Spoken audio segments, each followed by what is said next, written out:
ladies and gentlemen. I am your host, Derek J. Fields, and welcome to another episode of Play the Tape. My guest today is someone that I grew up with, uh, my best friend, uh, someone that stayed down the street from me, uh, someone that I went to school with. Uh, Someone that knows me pretty well. There has been gaps in time, but they always say when it's a close friend, close family, it never you could pick up from where you left off, and that's what we are going to do today.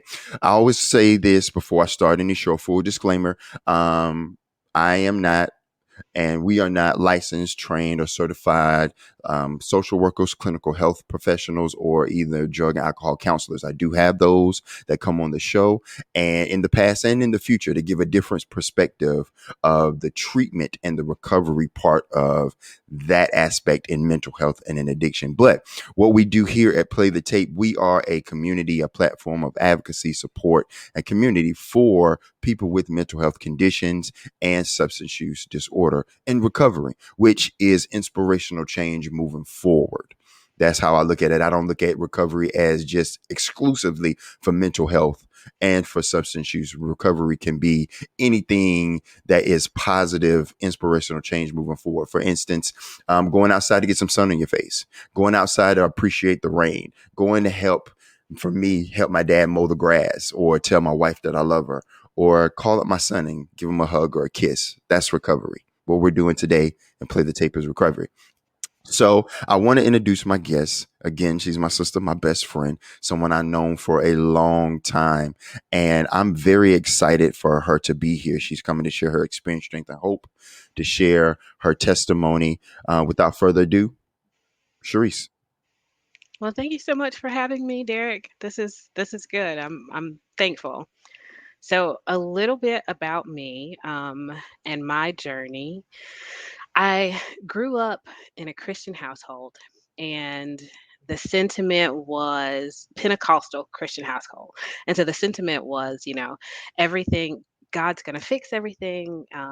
You don't need mental health was not really addressed. It wasn't looked at as a real thing, as a sickness, as an illness, as an anything. It was more of a, whatever's going on in your mind, whatever's going on in your head, God is going to fix it. You're going to be fine. It was really kind of looked at as a not a big deal is kind of how I grew up looking at mental health. And that stuck with me throughout my as a teenager, it stuck with me throughout adulthood until after I got married. My husband was in the military, he was in the army, and when he came out with PTSD, anxiety, and depression. And for me in the beginning, because of my background and what I thought of mental health, I thought it was nothing. I thought he could just feel better. Just feel better. I'll talk to you, we'll talk about it, and you can just feel better. Snap out of it was kind of my thought. I thought when he didn't want to do anything, when he was laying around on the couch, I thought of it as laziness. It it just never dawned on me that it was a real thing because of how I grew up looking at mental health. And it wasn't until I started seeing things myself and he began to share some things with me. And I'll never forget, he one day we were talking and he said, if I could stop being like this, I would. And I think that was really the moment for me that it's no longer just snap out of it, just get over it. He Right. couldn't. He couldn't just it's not that easy. And I think it's hard for people, and I can say myself because I was there, it's hard for us to look at mental healthness as a real sickness, as a real thing, and not something that's fake, especially if you have not experienced it or have not known someone personally who's experienced it. It's easy to brush it off as a nothing. It's easy to brush it off as laziness. It's easy to brush it off as you just don't want to get better. And that's not true. true. And I'm so grateful that if nothing else I was to pull from this is to know that mental health exists, Hmm. that it's no different than someone who has cancer and has to be treated. Mental health has to be treated too. It's not a just going to go away. And if nothing else came from this, I am grateful that I learned that and that I can share that with other people. And even with my immediate family, like my parents, my siblings, they had no idea that it was a real thing either. It was always embedded in us that it was just get over it. You're okay. Get up, face the day, you're okay. And Right. so I'm glad that I'm able to understand that now and at least share that with other people. Um, lack of knowledge is a horrible thing. The Bible says people are destroyed because of lack of knowledge. And I think what we don't know. Right. Right. Was your husband the first? Because I think I heard you say that was your first time experiencing mental health. Did you growing up in that Pentecostal house with it was you get over it, God will work it out, have faith. Were you ever exposed to mental health on anyone in your family, or were you before your husband saw any mental health issues or concerns that you might?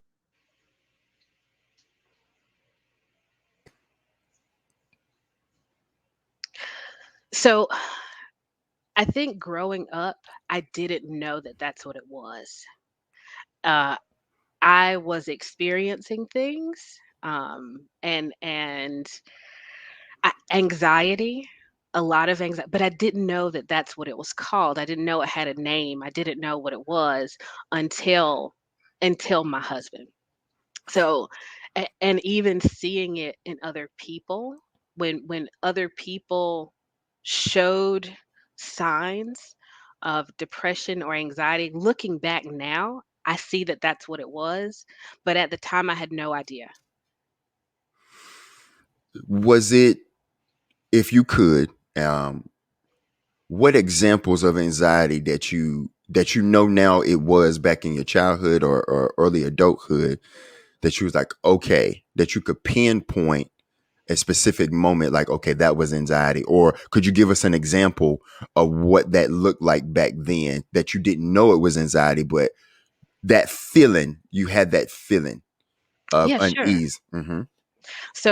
So growing up, I always looked for approval from my father, which I think a lot of people do, a lot of girls do with dads, a lot of people, kids in general, they look for that approval from their parents. And so in my house, my dad was always about money. He was always about education and being the smartest and being the best. And so I always a B wasn't enough.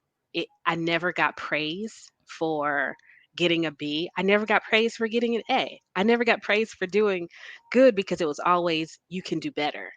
And I realized that as I went into my teenage years and when I went off to college, there was this fear, this gripping fear that I wouldn't be able to do enough. I wouldn't be able to be good enough. That no matter how much I studied, I wouldn't pass. I wouldn't, and that gripping fear, I came to realize wasn't just fear. Mm. It was anxiety. I couldn't at some moments I I couldn't do things.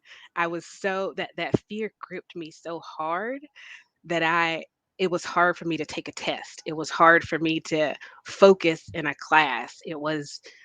I had to get to a place where I was okay again and then I could continue my day. So I noticed that that was anxiety, but not until years later. How did you get to that place to be okay? Because that's interesting that you say that, because for not knowing that it was anxiety, equating it to fear, but it was anxiety, not to get that praise or to be good enough to have that pressure. Because I felt that I've had that similar pressure as well growing up in my household, where I did want my parents to be proud of me. I did want that approval from my pops. And I knew as the baby boy that a lot of responsibility was going to fall on me, and I didn't want it at the time. because I didn't want it to be criticized or judged that I'm doing it wrong. Right. So, how did you get? Okay, let me back up before I ask you that. Were you ever able to talk to a counselor or a support group, or was that even on your radar at that time to share what you were going through? It wasn't even on my radar because I didn't think it was I thought it was all in my head. I thought you just need to get it together. Like you got this, you're strong and us as black women specifically, for Mm-hmm. some reason, I don't care if you're a teenager, if you're in your 20s, 30s, 40s, 50s, we have this thing where we think that we have to be strong all on our own. We have to push it through, like, we just gotta do it. Like, just do it. Doesn't matter how hard it is. Like, you can do it. Just do it. And They so it they never they, occurred to me. they call that the superwoman syndrome. Yes, yes. Yes, And I learned that. we will just like push it through and suffer and get it. And yes, absolutely, we most certainly can do it. No doubt about it. We can. Being able to do something doesn't mean that you should do it. Mm. And most certainly we can push through, we can get through it, but I think it leaves residual pains. It leaves residual things that come back to bite us later. And so for me in those moments, no, I didn't realize that's what it was, but I felt like I had to do something to help myself snap out. And for me it was exercising. So I exercised a lot and I was a theater major. So there was always yoga, and whenever I went to theater classes, something about the yoga that we do and the Pilates and the breathing exercises, I never knew that it was a calming thing for people with anxiety. Never Mhm. linked the two, but something about doing those classes and doing the exercises, it just calmed me. It was like it took me to another place of just calm. That was your go-to for the anxiety or the fear, but it was mostly anxiety. It wasn't fear. It was just the anxiety of the pressure of the heaviness that you had to carry, that burden that you had to Right. carry. Was there anything else that you did? Or was that your main go-to? Is like, okay, I'm gonna exercise, I'm gonna go to yoga, I'm a theater major, I'm gonna go dance, I'm a journal. Were there any other things that you learned on your own to help you relieve or get to that baseline of calm for you? So if I'm being honest, those were the things that were the healthy things that helped, but I most certainly did things that were unhealthy that helped temporarily. Okay. And then once I came back to it, it was no longer helping. So just, drinking was so I mean, as soon as I got to college, I think is where more things started to present themselves because I was no longer under that umbrella of being at home and, having somebody to kind of smooth things over if I thought things weren't good. So, and you go off to college or the military, whenever you leave home, it's like you're on your own. And so I finally got out and on my own, and that fear, that gripping fear, that anxiety was so prevalent. I would drink, I would go to parties, and if there was a party and there was alcohol, I was there because I knew that I could just go, go, go, go, go, go, go. And I would, all the thoughts, all the fear, all the thoughts in general were going to go away, at least temporarily. And that Right. was enough for me at that moment. So sometimes it would just get so bad that was just it was okay. It was okay for me to not think about it just for a short period of time. Granted, when I woke up the next morning, didn't feel so great and the problems were still there. So, Right. but in all honesty, yes, those were my two. The yoga, the exercising, and the drinking. That's hearing your story so far is I it's what did they call it? Neotypical. It's or atypical. I gotta look that up. My wife be telling me so many new terms I'm learning as she's a rec therapist, uh, and I'm trying to figure out which one is the traditional and which one is not. Because I hear when I go to speak in when I do H&I meetings, hospitals and institutions, going to the correctional facility, the detention centers, a lot I'm hearing more of, hey, I this is what I did. This is how I coped. This is how I had to keep myself calm and balanced because there was no other way. There was no access to resources of a counselor, of a support group, of a therapist, and especially in the minority communities, in the African American communities where that is frowned upon because it's stigmatized as you're crazy or like and even in my household, pray about it. Okay, that's good, but there's this there's a guy that was got stranded and he was in a lifeboat and they tell the story about okay there was just the helicopter came I'm waiting for God, but there was this cruise liner that came Yeah. I'm waiting for God, and it's He's like sending God all sent these all he's people. sending all of those. And that's Yes, what exactly. and I think people forget that yes, God is all and all powerful and can do all things, but he sends people to help. He's Absolutely. always used people to help. So it's just I'm hearing your story and it's I'm in awe because you're dealing with all of these things on your own. On your own. And I know, okay, were you able to call home and be like, Mom, Dad, I'm going through something? Oh gosh, no. Not not at all, not at all. I will say this though, because I share this part of my story with teenagers all the time, because even though I didn't realize what I was going through, and I knew I was going through something, and I knew that the drinking was I was using that drinking to cope, and I knew that it wasn't good, but it was a something.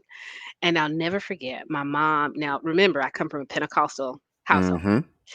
So my mom called one day, and I would avoid their calls, especially when I knew I was getting ready to go and get tore slam up. I Absolutely. just would ignore the calls. And so Me my mom me too. called. She called, and I was in my dorm room. And I would hide alcohol like in my dorm like little closet.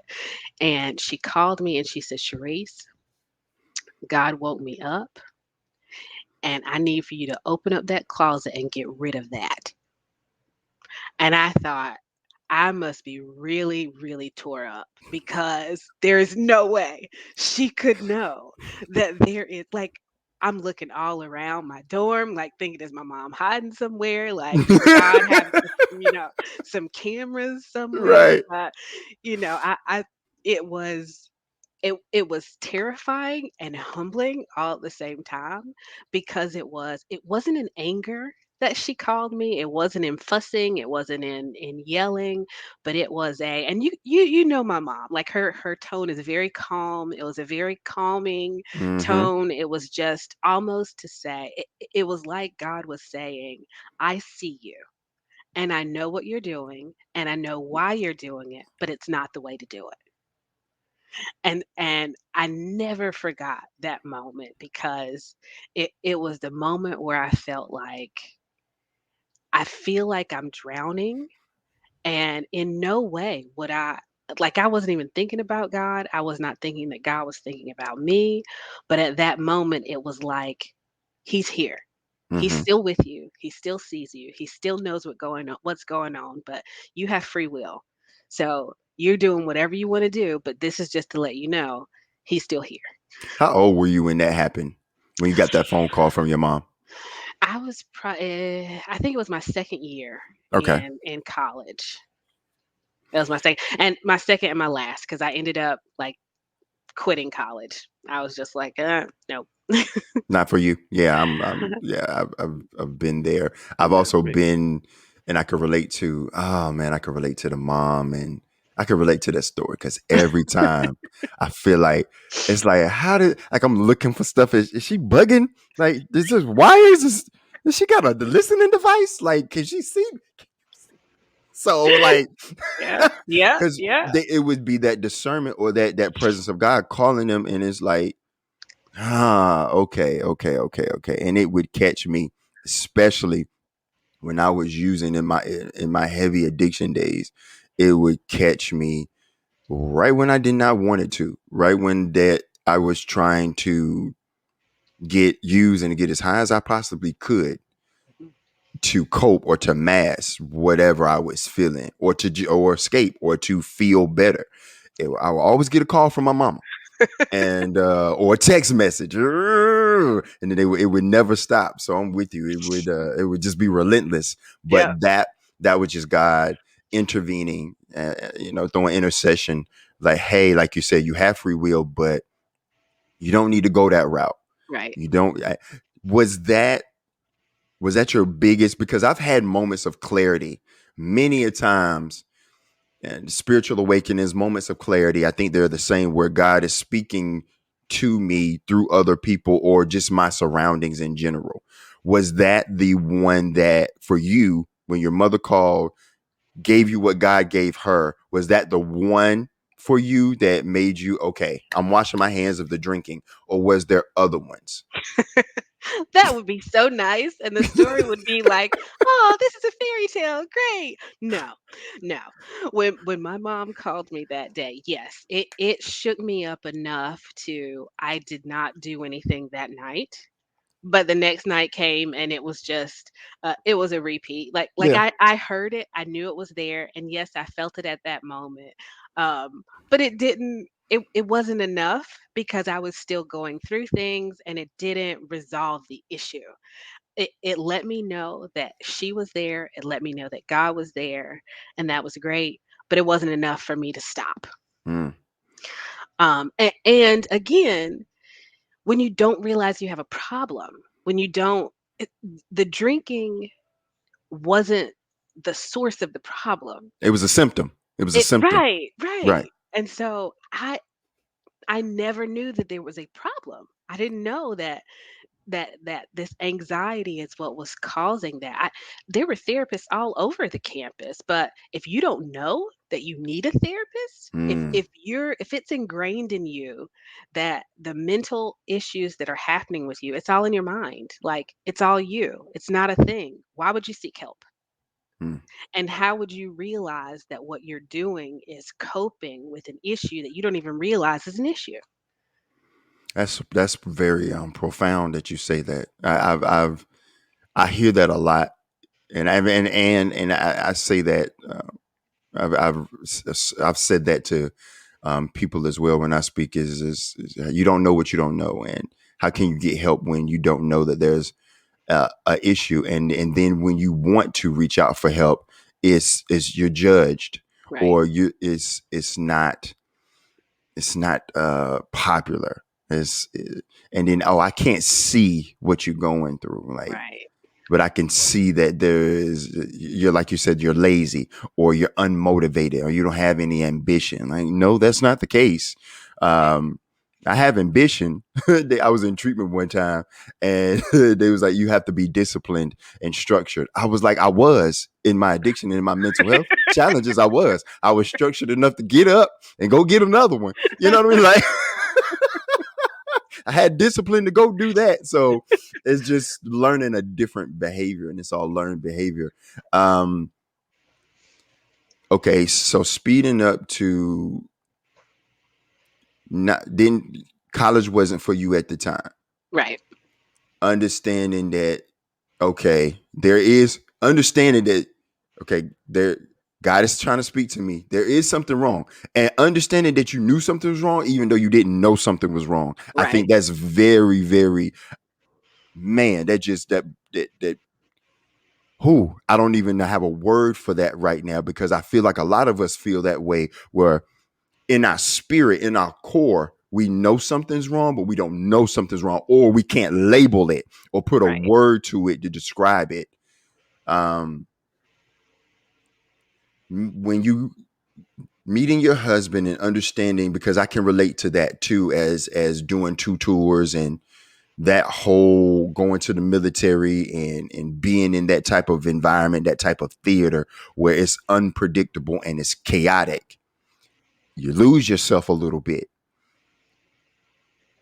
When you started to see your husband in that PTSD, and when I say PTSD, anxiety, depression, guilt, shame, all of that falls under that umbrella.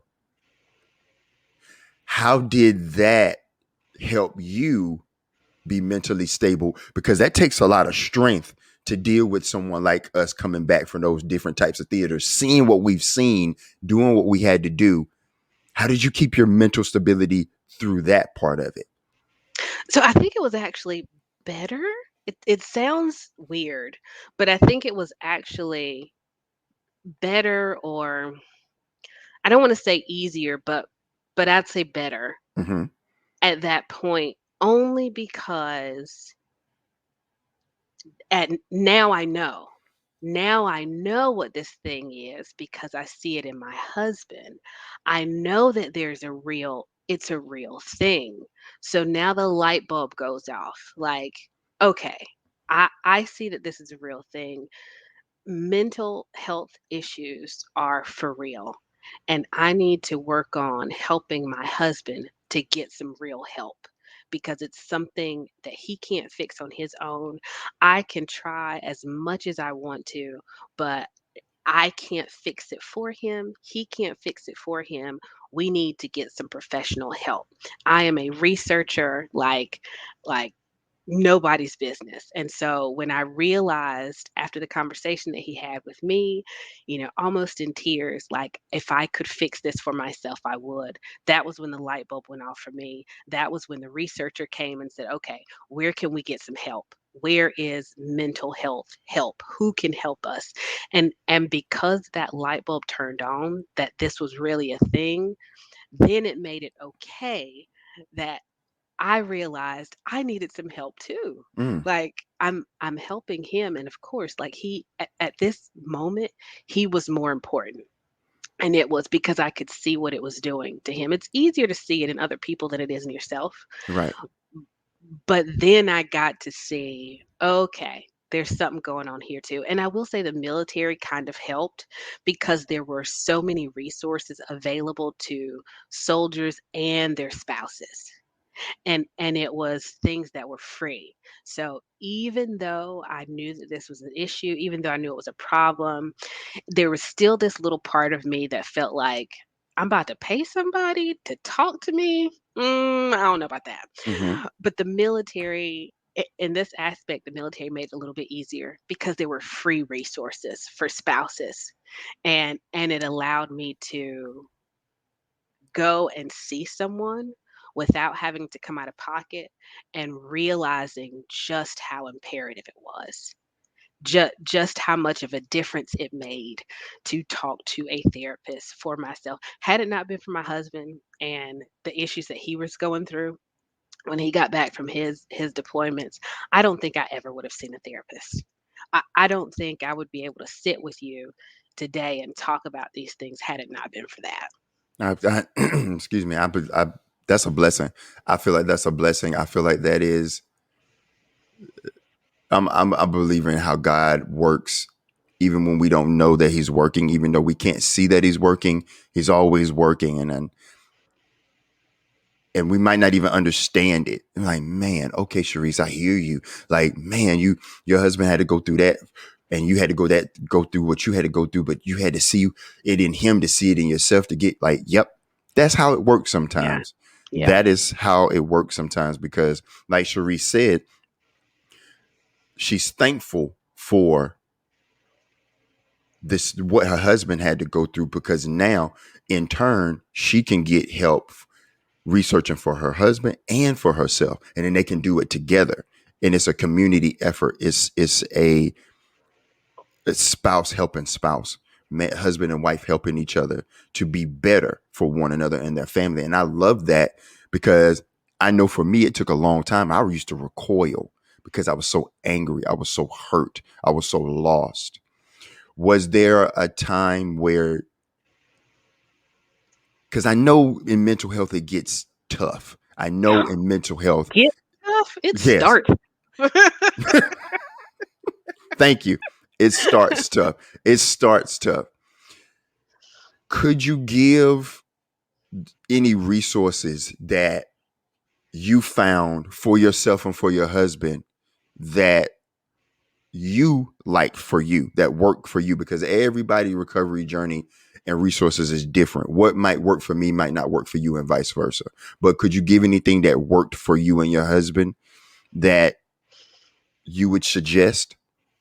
Yeah, so like I said, the therapy from the get-go was most certainly, and I think a lot of times people, spouses, and especially in the military, spouses, we tend to forget about ourselves. So I say, especially the military. I know all spouses in general are kind of that way, especially wives. I don't know exactly how it is for husbands because I'm not a husband, Mhm. but what we do is we try to take care of everybody else. So let's take care of daddy. Let's take care of kids. Let's take care of dog. Let's take care of cat. We take care of everybody else, and we don't take care of ourselves. And so if I could give any piece of advice to the spouse, is that don't forget about yourself. You cannot save a drowning person if you are drowning too.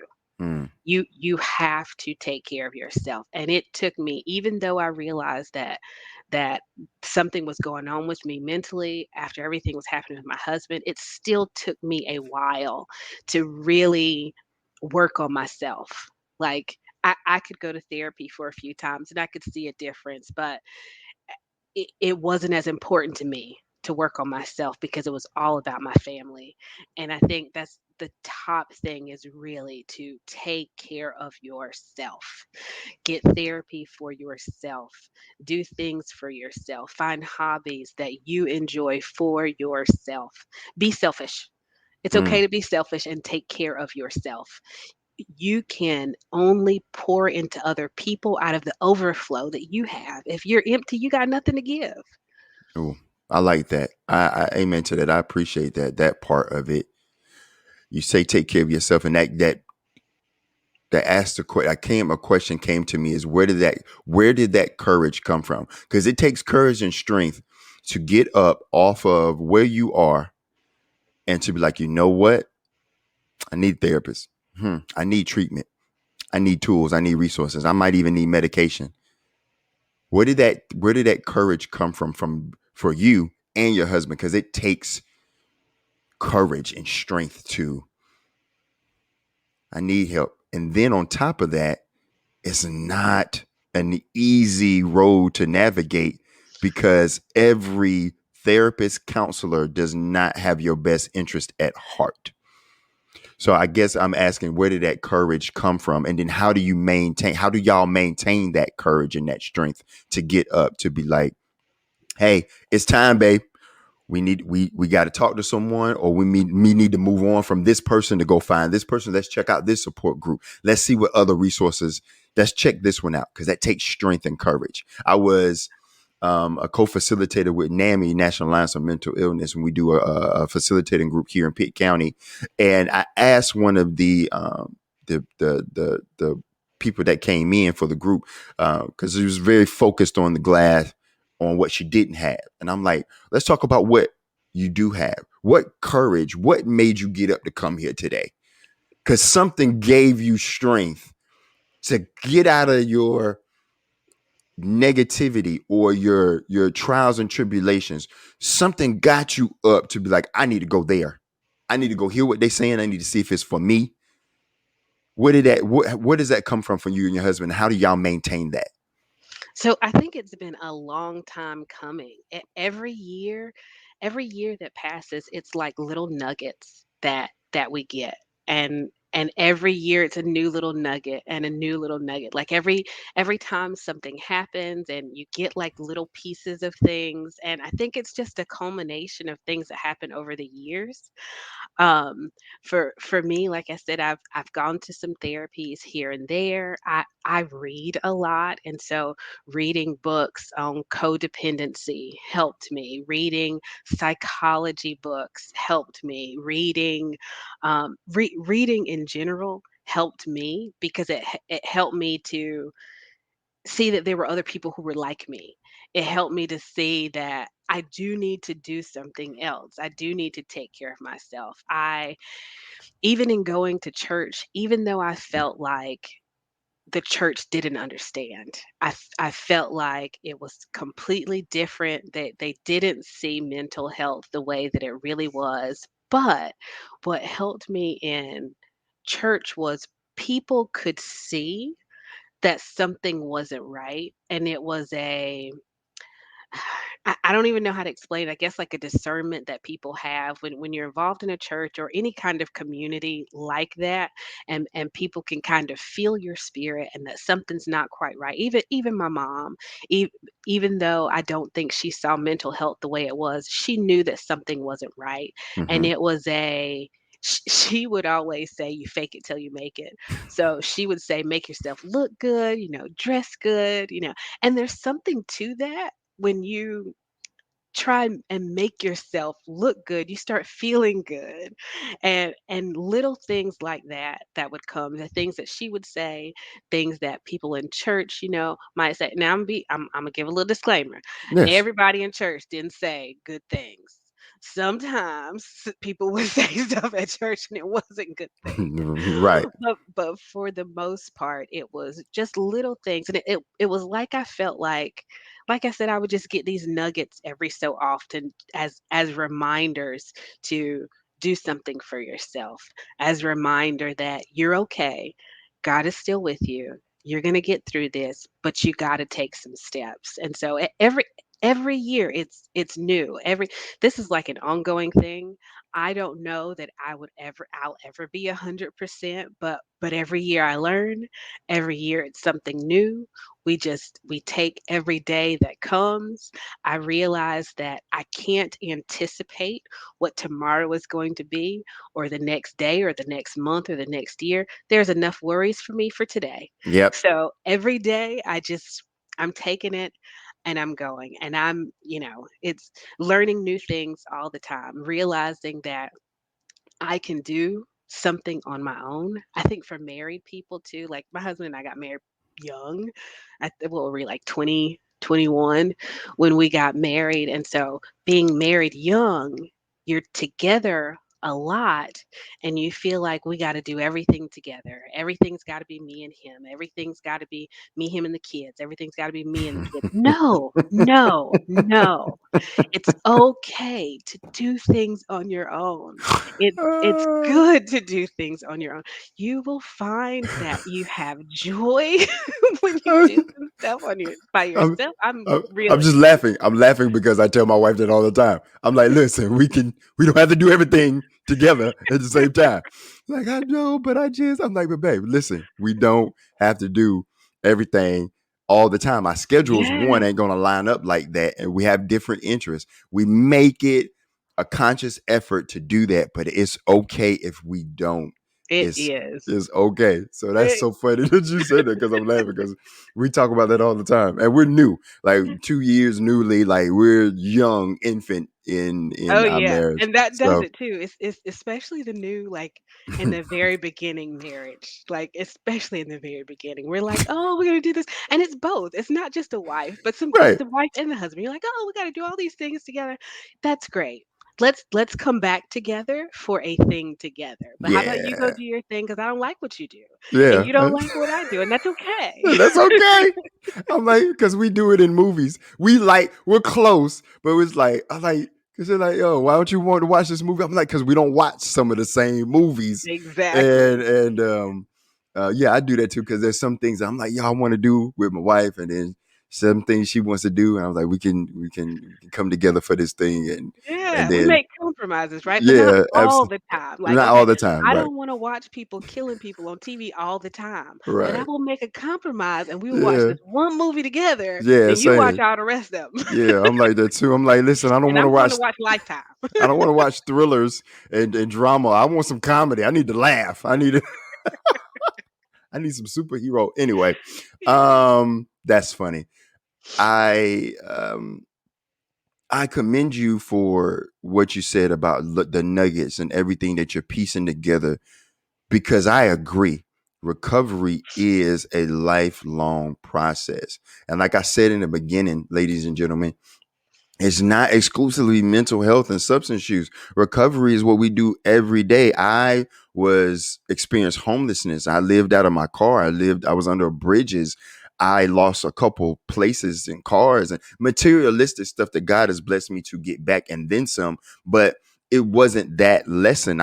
The lesson was to appreciate what I have, to not underestimate my n- not to not to be appreciative of what I have. And that's recovery for me now. I can appreciate having a roof over my head. I can appreciate paying rent. I can appreciate taking a hot shower and brushing my teeth because at some point in time I could not do that, So, or having conversations with my best friend that I haven't talked to in years. Like that's God to me, that's God, that's Christ working, and then in letting me see that there's better for me, there's better for us. And I like that you have your faith and you just don't limit it to I believe and that's it. That's not how that really works. It's yes, I believe in the will that God has for my life no matter what.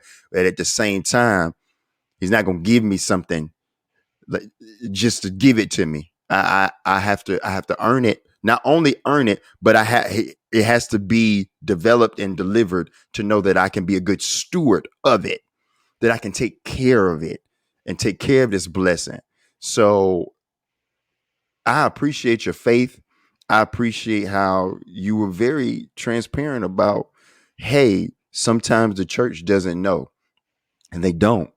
Sometimes they don't. They can. I think it's a collection of everything. I can get a scripture or a verse here. I can get taught a lesson here, but I can also sit down and talk to someone about what I'm going through. I think it's all of it. I It think it's really all is. of it. I believe that it is. Um, moving forward for you and your family, when things get, when trials and tribulations come, when challenges occur, how does Sharise make sure that, and I always say mental stability, how do you keep that sharp? How do you keep it consistent? How do you not slip back into the oblivion or the mental relapse or the woe is me or the I'm gonna focus on the glass half full. Um, I'm gonna focus on what I don't have. How do you keep yourself and how do you keep your husband from falling back into that trap? Because life does present that from time to time where, oh, man, I'm not good enough. I can't do this. I don't have it today. How do you keep yourself mentally motivated, spiritually motivated?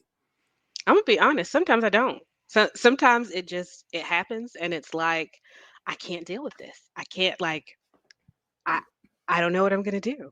I'm falling apart. I'm in tears. I'm crying. I'm in the shower and tears just will not stop falling from my face because I just feel like I cannot deal. So sometimes it isn't. Sometimes I don't feel like it's a win. Mm, But in those moments, I let it happen. If the tears are coming, I let the tears come. If the I don't know what I'm gonna do is in my mind and in my thoughts, sometimes I just let them come. And it takes me a while. It may take me a while to get out of the slump, to get back to, okay, let's here we are. This is what's happening. This is the reality. All right, what are you gonna do? And it takes me a while sometimes. I think you and I talked one time before. Life is just it's lifing. lifing. It is lifing and I it love is that. it is just it's not rainbows and kitties all the time, and Right. we won't always be able to make that right decision every time, and it won't always be, "Okay, I recognize this is happening, and I'm gonna do this great thing." It's not always that way. Sometimes it's messy, sometimes it doesn't. It's the ability to get back, and having things in place. For me, it's kind of a routine of things. When I get into the things that I enjoy doing, I know that I like to read. So I have a routine that I read. At some point during the day, I read. It may be twice a day that I read. And if it's on my routine that I'm going to do, even if I'm having a bad day, it's on my routine. I'm going Mm, to do it. And mm, I know that the things that I have in my routine, some of those things are things that bring me joy myself, not things that I'm doing for my kids. I love doing things for my kids and I love to see them happy. I love doing things for my husband and I love to see him happy, but I garden, and it's something that you cannot just stop doing. So every day I do something in the garden.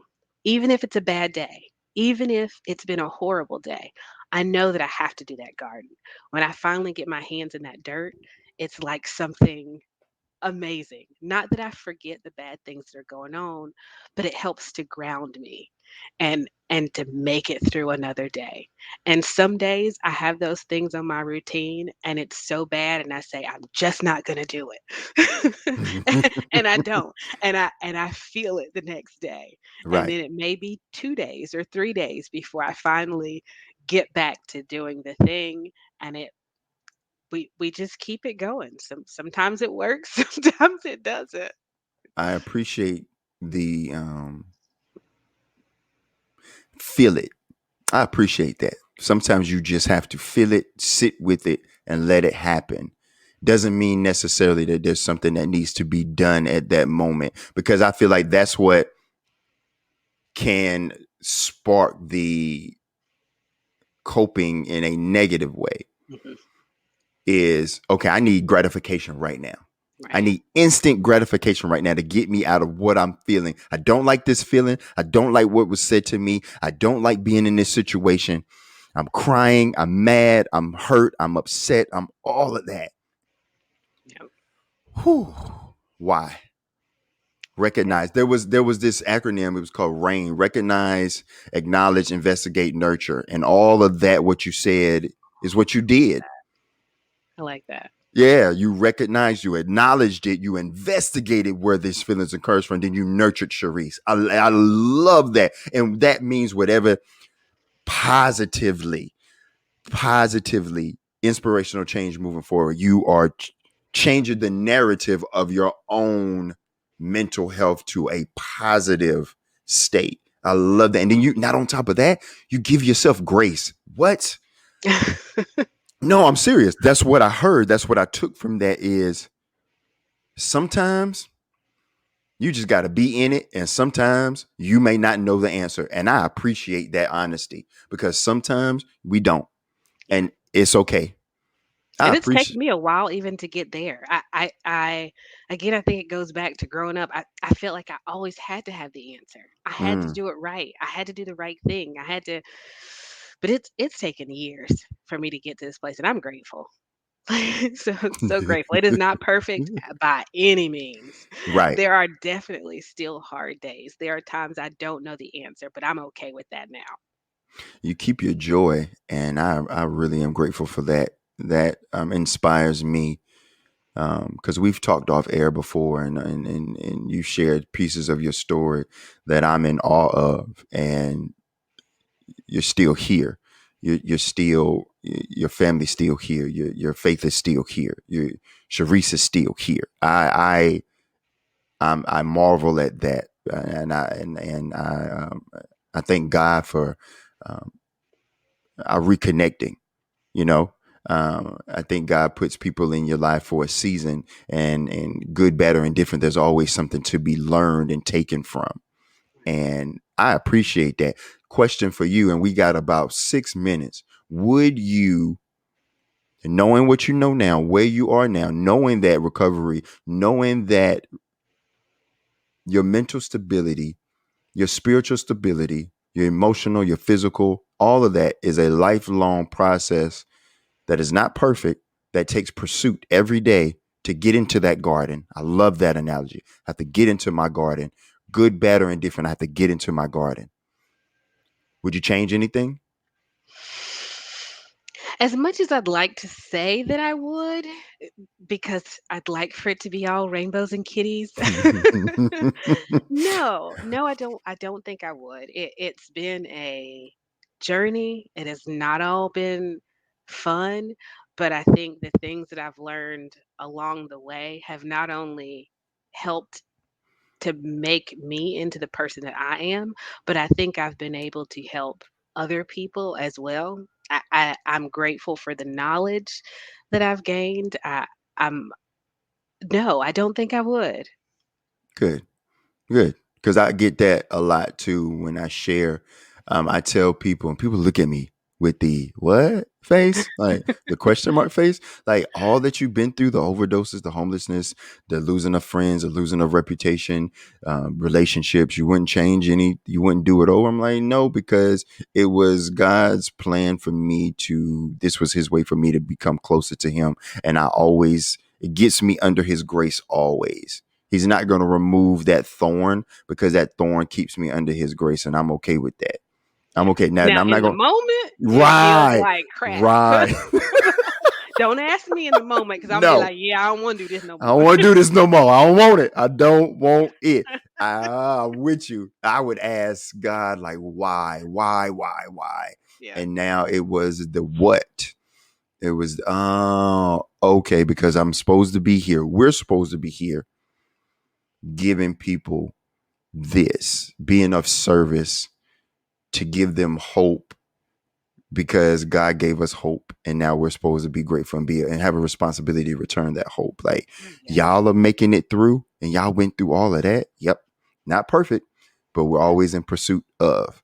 And I think that's just beautiful. And you've given a lot of different things that you're grateful for, but I need two more things. And I know you can't limit it to two because it's hard because me too. But I try like when I go speak and I like to end things on a because I tell people whenever you are in a funk, whenever you are going through life, when life is lifing, I love that. Me and my wife say that all the time now. Like, I got that from my Sharise.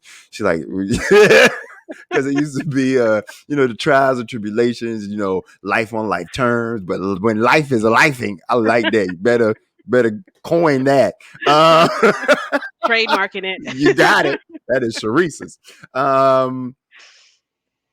I always tell people when life is life and when life is heavy, say out loud what you're grateful for, and that can kind of, for the most part, pull you back into reality. Like, man, and make you sit still for a little bit and be like, oh, okay, there are some good aspects of my life that are happening. So give me a couple things that you're grateful for. So, I am grateful for. I know it's kind of vague, but I'm grateful for where I am today. I'm grateful that I have a job that I enjoy. I'm grateful that the side hustle that I have, I'm able to help people to open up their businesses, to do things that they really want to do. I'm so grateful that I'm able to do that for people. I'm grateful for my family. I think my family has taught me so much. And when I say my family, I mean my husband and my kids. It's funny how we can learn if we let ourselves, we can learn things from our children. My kids Mm, teach me stuff every day. that part. And I'm so grateful for that. That part. Yeah, me and my wife talk about that all the time. Is like I learn so much from my children. I learn from anyone. Just open mindedness to learn and not be so stern or so prideful that I can't learn from anyone else because I am the quote unquote elder statesman. That's how the hierarchy goes on my side of the family. It's like you can learn things, not only what you asked me, but I do have my experiences, and this is how I dealt with them, and you know, right or wrong, uh, You could take some from it. You could take Yeah. something, bits and pieces from everybody, and take what you want, leave the rest. So, uh, listen, I would love for you to come back. I want you to come back. I would love for you to be a recurring guest. That probably is what's going to happen in the next season, in season 3. Is I'll start doing recurring guests, and I would love for you to be back because I know there's a lot of things that I would love to touch on. I would love to talk to you about, and because there's different aspects of life that we didn't even get to touch on just yet. How you got through and navigated that through your mental health, through your faith, and through Christ. So, but this was fantastic, Sharise. I am honored, and I am so grateful for you being here today and sharing your experience, strength, and hope, and your testimony, and being a light stand, a lighthouse. So thank you for You're that. welcome. Thank you for having me. Absolutely. Listen, of course, we're going to get you back up here, but listen, until next time, I love you very much, and I'll talk to you soon. All right. All right, peace. Bye. See, ladies and gentlemen, it's what we do here, play the tape. There are people that'll jump in that pit with you because they know the way out. If no one hasn't told you today that they love you, I love you, we love you. Today is always going to have its challenges. With understanding comes peace. With peace comes hope. With hope comes love. With love comes faith. And with that is recovery. We can do this together. I do it with y'all. Y'all do it with me. I'm excited about this journey that we're about to go on, that we're embarking on right now in this moment. I thank you for listening. I thank you for watching. Until next time, peace.